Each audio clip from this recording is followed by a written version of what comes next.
Hi, this is Don Carter. Welcome to this presentation on my life scripts and parts matrix diagram, LSPMD for short. In this presentation, I'd like to go over all the elements of the LSPMD. I'd also like to show how the diagram integrates with my iceberg model of addiction, codependency, and the attachment wounds caused by adult child syndrome. Both of these models are central to my practice as an integrative psychotherapist. As such, I integrate several complementary approaches to create something new. These include ego state therapy, gestalt therapy, parts integration therapy, inner family systems therapy, EMDR, somatic therapies, and many other complementary models and approaches. One of the newest is the integration of all that we are learning about the clinical application of polyvagal theory to trauma therapy, such as the structural dissociation model and the autonomic ladder. In my counseling and coaching sessions, I use a therapy card with my LSPMD on one side and this image of the iceberg model on the other. The card is great for self-discovery in therapy sessions as well as in between sessions. I ask my clients to refer to the card whenever they feel triggered, because doing so takes them out of their triggered reactivity while simultaneously regulating that emotional state by initiating proactive thought and decision making. I'll go over this in more detail later on in the presentation. If you've not already done so, go back and watch the iceberg presentation. You'll find it in an earlier lesson in the Golden Key program and other places on our website. So, to begin, notice the top tier of the LSPMD has two boxes, one representing growth mode and the other representing survival mode, also known as self-actualization and self-preservation, respectively. A major difference between these two elements of the diagram is the flowchart connected to the self-preservation box, but not to the self-actualization box. In my video, The Fragmented Self, found in the first lesson in the Golden Key program, I used the ceramic baseball analogy to explain the fragmented self. To briefly summarize, if you think of the self as a ceramic baseball that comes into the world and gets hit by a bat, what happens to the baseball? That's right, it shatters.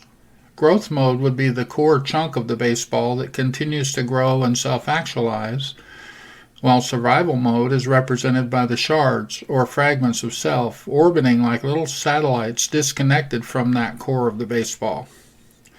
The clinical term for fragmentation is dissociation. Many of the elements in this diagram are adapted from the structural dissociation diagram and integrated with the iceberg model, ego state therapy, attachment theory, and internal family systems therapy. The flowchart accomplishes the goal of describing this integration in a way that's understandable and extremely useful to therapist and client. Remember though, learning anything new requires repetition. Most of us weren't very skillful riding a bike for the first time, but later on we could do so with no hands. So watch this video as many times as necessary. Like anything else, it will eventually become natural and useful to you. Before we take a look at the filter of abandonment, shame, and contempt, let's jump down here to this row in the matrix. The fight, flight, freeze, submit, and attachment parts are not the problem by themselves. In fact, they are all healthy elements of an integrated, fully functioning personality. By integrated, I mean that whenever one of these parts of self are triggered, it is appropriate to the context that triggered it. Fritz Perls, the father of Gestalt therapy, was fond of saying that only one thing should be in control: the circumstances or context one finds themselves in. An appropriate context for the fight response might be that you are in a dark alley carrying a baseball bat and someone tries to mug you. The fight part will help you start swinging the bat in self-defense. Likewise, if you are in that same dark alley and someone pulls a gun on you, you may take off running, which would be an appropriate response. Or maybe you've been under some pressure at work for quite some period of time, so you set everything aside and go down to the beach for the day just to get away from it all. An example of an appropriate freeze response would be when you have the flu and you just collapse into bed, submitting to the flu, eating chicken soup, and giving your body time to come through that virus. And finally, at work, there may be times when you put your own ideas aside and submit to those of your boss. So these are all examples of adaptive, appropriate responses to stress or threats to your safety. Reactive behaviors that are not appropriate to the context, not in your best interest, and harmful to you or others are maladaptive survival skills and flow from the wounded, fragmented parts of self. These wounded, fragmented parts of you are disconnected from the actualized adult part of self. Being disconnected, they do not have access to our adult resources in the actualized adult ego state. They are stuck in the past and use survival skills instead of coping skills. Survival skills may have been appropriate to the context in childhood, and they were likely to have been the best that the child could do under their circumstances. However, survival skills do not necessarily serve them well in adulthood. Abandonment is an emotional wound that triggers the emotional infection called shame, which is covered by an emotional scab of contempt. The contempt can be turned inward in the form of self-contempt, or outward as contempt for others or the world in general. Contempt is all those crusty feelings of anger, bitterness, and resentment. There's a lot of energy that goes with those feelings, and it has to go somewhere. Notice here in the diagram that the fight part is directly under the contempt. Collapse and submit, freeze part, directly under the shame, and the attachment drive, that is the most vulnerable part of our personality, is directly under the abandonment wound. As I just mentioned, shame is an infection, and infections spread throughout the entire system in which they live, making it a central element to this whole diagram. It infects everything. We'll look closer at that shortly. The emotional wound of abandonment typically begins early in childhood and continues to grow throughout the child's experience in a less than nurturing family. The attachment drive is the most vulnerable part of our personality. When we are born into the world, we have a primal need for connection to a caretaker. If we have no caretaker, no emotional surface to connect to, then we would die. The primal need for connection is also accompanied by a primal fear of abandonment. All of that is wired into our central nervous system at birth. And since we don't have verbal skills or cognitive abilities to make sense of any of it, it's just a primal, raw instinct to connect. When we are not connected, the alarms go off and flood the central nervous system. This results in a cry for help. That cry can grow stronger and stronger when the attachment needs are not met, and eventually loud enough to be a cry for rescue. This is the only defense that an infant has. They need a caretaker who is present and tuned in enough to interpret the needs of the child. In the ideal situation, when an infant gets wet, it gets changed. When it's tired, it gets a nap. When it's fussy, it gets nurturing. When it's hungry, it gets fed. Pretty much every single time. When this happens consistently, almost every time, the child grows up with a healthy attachment style that is carried with him or her into adulthood. To the extent the attachment needs go unmet, the child will likely develop an insecure attachment style of some sort, directly resulting from the abandonment of their attachment needs. This will create and trigger that infection of shame, which will be covered over by the scab of contempt, all those crusty feelings of anger, bitterness, and resentment. To learn more about the unmet attachment needs and unmet childhood dependency needs, review the Iceberg lecture again. We can see the wound of abandonment, infection, and shame, and the scab of contempt floating just beneath the surface of our awareness, creating inside of a child a false sense of self. And remember, like any other wound, the infection will spread and become a bigger problem than the wound itself. Toxic shame plays the central role in this picture. Here we can see that when the abandonment gets triggered, it triggers the toxic shame. This experience is something I refer to as a shame attack. A shame attack can trigger one or more of the following responses. I can fight the shame, avoid the shame by escape strategies, become frozen and collapse into the shame, and/or I can surrender to the shame, accepting that I am not good enough, not lovable, not worthwhile, and I have to work very hard to make sure everyone is happy so they won't abandon me. Since I have all that free-floating mass of pain referred to in the iceberg as the false self, I cannot generate any good feelings inside. All I can do is keep an external focus and put on a mask, also known as a public image, or what I like to call the invented self. This gives me the illusion that I am managing the pain when I'm only covering it up and stuffing it down inside. Here we can see that there are two groups of managers. The submit part involves various strategies and behaviors designed to manage the impressions of those who are most important to me, to make sure they think the right things about me and that they are happy. When I make a mistake, though, the second group of managers gets triggered. Those fight parts are a group of managers that manage the submit part.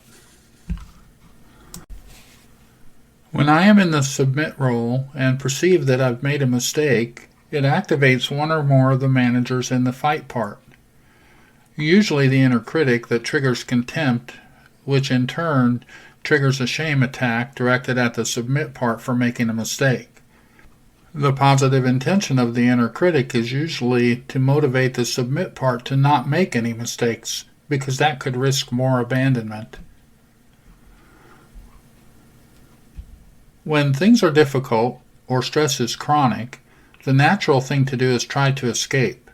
So frequently we develop some escape strategies, possibly leading to addictive behaviors, in order to get away from the shame and avoid it altogether.